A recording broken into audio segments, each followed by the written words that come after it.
মুখ্যমন্ত্রীর হাতে ভার্চুয়াল উদ্বোধন হলো কেশিয়ারির মহিষামুড়া সুস্বাস্থ্য কেন্দ্র। মঙ্গলবার মেদিনীপুরে প্রশাসনিক সভা থেকে মুখ্যমন্ত্রী মমতা বন্দ্যোপাধ্যায়ের মহিষামুড়া সুস্বাস্থ্য কেন্দ্র তথা আয়ুষ্মান আরোগ্য কেন্দ্রের উদ্বোধন করেন। মুখ্যমন্ত্রীর ভার্চুয়ালি উদ্বোধনের পর এলাকায় ফিতে কেটে উদ্বোধন করেন ব্লক স্বাস্থ্য আধিকারিক অর্পণ নায়েক। সঙ্গে ছিলেন Keshiary BDO Hitangshu Haldar, joint BDO Dipak Chatterjee, Ghritagram গ্রাম পঞ্চায়েতের প্রধান ও উপপ্রধান সহ অন্যান্য আধিকারিক ও জনপ্রতিনিধিরা। পশ্চিম মেদিনীপুর জেলার স্বাস্থ্য দপ্তরের পক্ষ থেকে ভবনটি নির্মাণ করা হয়েছে। উদ্বোধনের পর প্রশাসন পক্ষ থেকে জানানো হয়েছে এলাকার 14টি গ্রামের মানুষ ওই সুস্বাস্থ্য কেন্দ্র থেকে উপকৃত হবেন। আজকে মমতা বন্দ্যোপাধ্যায় মেদিনীপুরে কলেজ মাঠে প্রশাসনিক সভা করলেন। তার সঙ্গে সঙ্গে আমাদের যে মহিষামুড়া সুস্বাস্থ্য কেন্দ্র আছে সেটাও তিনি উদ্বোধন করলেন। আমরা বিডিও স্যার, বিএমএইচ স্যার, আমাদের প্রধান, পঞ্চায়েত সদস্যা সহ এলাকার সমস্ত মানুষকে নিয়ে আজকে এই সুস্বাস্থ্য কেন্দ্রটি উদ্বোধন করলাম। কতটা আনন্দিত আজকে ভীষণ, এলাকার মানুষ ভীষণ আনন্দিত।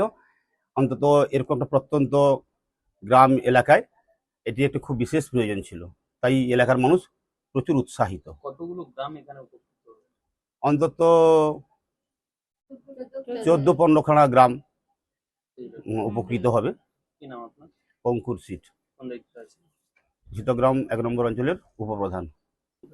দেখো, আমাদের মুখ্যমন্ত্রী যেটা করেছেন, বিভিন্ন ব্লকে স্বাস্থ্য যে সমস্ত নতুন সুস্বাস্থ্য কেন্দ্রগুলো হয়েছে প্রতিটা ব্লকে একটা দুটো করে নিয়ে ওইগুলোকে উদ্বোধন করেছেন। প্লাস কিছু কিছু ব্লকে পিপিএইচইউ, যেটা ব্লক পাবলিক হেলথ ইউনিট, কিছু কিছু ব্লক পেয়েছে, সেরকম আমাদের কেশিয়ারি ব্লকও একটা পেয়েছে, ওটা রয়েছে, ওটার শিলান্যাস হলো।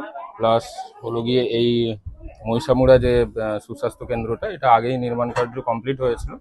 আজকে মুখ্যমন্ত্রীর ইনগরেশন লিস্টের মধ্যে ওটা ছিল এবং ওটা উনি ওনার যে পাবলিক সভা হচ্ছে ওখান থেকেই উদ্বোধন করেছেন মৌখিকভাবে। আমরা এখানে আমাদের গ্রাম পঞ্চায়েত, বিডিও সাহেব, জয়েন্ট বিডিও সাহেব এবং অন্যান্য যারা রয়েছেন স্বাস্থ্য কর্মদক্ষ সবাইকেই বলা হয়েছিল। তারা হয়তো ওই মেদিনীপুর যাওয়া বা অন্য কোনো কারণের জন্য আসতে পারেননি, কিন্তু গ্রাম পঞ্চায়েতের সকলেই উপস্থিত ছিলেন এবং আজকে গ্রাম পঞ্চায়েত ম্যাডাম এখানে এটাকে উদ্বোধন করেছেন। কত টাকা দিয়ে এটা? টাকার অ্যামাউন্টটা এক্সাক্ট তো আমি বলতে পারবো না, ওগুলো তো আমাদের এন্ডে যে টাকাটা আছে সেটা বিডিওর এন্ডে পাঠিয়ে দেওয়া হয়। তো ওনাদের ইঞ্জিনিয়ারিং সেকশনে কমপ্লিট করার পরে ওই টাকার ইউসিটা আমাদের কাছে জমা দেয়। তো সেটা না, কোন কোন এলাকা বলতে আশেপাশের অনেকগুলোই সুস্বাস্থ্য কেন্দ্র রয়েছে, তার মধ্যে এটা মহিষামুড়া। কাছাকাছি যেমন বড়ামারা রয়েছে, পচাখালি রয়েছে, তোমার ল্যাঙ্গামারা রয়েছে, এগুলোও সুস্বাস্থ্য কেন্দ্র নতুন হয়েছে। পচাখালিটা পুরনো। Infinity English medium study centre কেশিয়ারিতে ইংলিশ মিডিয়ামের একমাত্র নির্ভরযোগ্য study centre infinity English medium study centre. এখানে ক্লাস 1 থেকে ক্লাস 10 পর্যন্ত স্টুডেন্টদের সমস্ত সাবজেক্ট খড়গপুর থেকে আগত সুদক্ষ এবং অভিজ্ঞ টিচারদের দ্বারা যত্ন সহকারে পড়ানো হয়। এছাড়াও বিনামূল্যে স্পোকেন ইংলিশ শেখানো হয় এবং বিভিন্ন অলিম্পিয়াড এক্সামগুলির জন্য প্রশিক্ষণ দেওয়া হয়।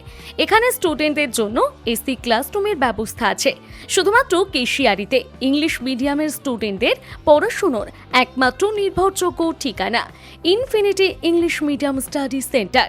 ক্লাস শুরু 1 এপ্রিল থেকে। ঠিকানা কেশিয়ারি আপ্যায়ন লজের পাশে। এর সঙ্গে আমরা নিয়ে এসেছি এই সেশনের প্রথম মাসে বিনামূল্যে পড়ার সুযোগ। উক্ত সময়ে আমাদের পড়ানো পছন্দ হলে তবেই আপনার বাচ্চাকে ভর্তি করান আমাদের স্টাডি সেন্টারে। যোগাযোগ করুন এই মাসের মধ্যে এবং প্রথম মাসের ফ্রি ক্লাসের সুযোগ নিন। ক্লাস শুরু 1 এপ্রিল থেকে। ঠিকানা কেশিয়ারি আপ্যায়ন লজের পাশে। মনে রাখবেন, প্রতিটি ক্লাসে মাত্র 5 জন স্টুডেন্টকে পড়ানো হয়। শীঘ্রই যোগাযোগ করুন।